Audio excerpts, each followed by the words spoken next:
Na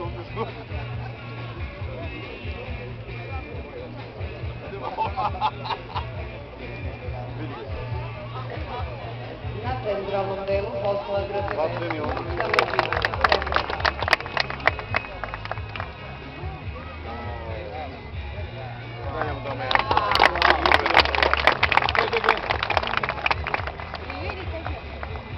Sa vaše leve strane posmatrate grupne vežbe poslušnosti i vođenje na povodniku, vođenje bez povodnika, vežbe sebe i mesto u pokretu i opoziv stana.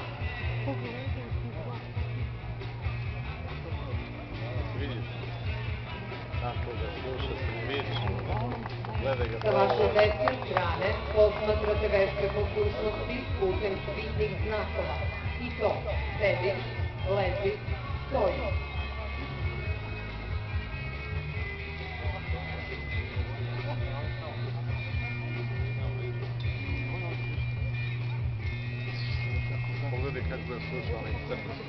Evo, kao što možete da primetite, policijski psi su obučeni da rade mirno, bez ikakvih nemirica i staloženo i ometajućih faktora.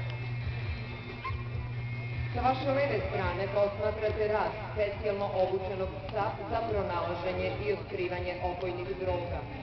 Na terenu je postavljen određen broj torbi, kutija, a u jednoj od njih je postavljena droga. Prilikom pronalaska droge, koju je pas upravo registrovao, on će označiti grebanjem gde je i prisustvo droge. Sa vaše desne strane kreće vežba specijalno obučenog psa za pronalaženje i otkrivanje eksplozivnih materija. Na terenu je postavljen određen broj torbi, kutija, a u jednoj od njih je postavljen eksploziv.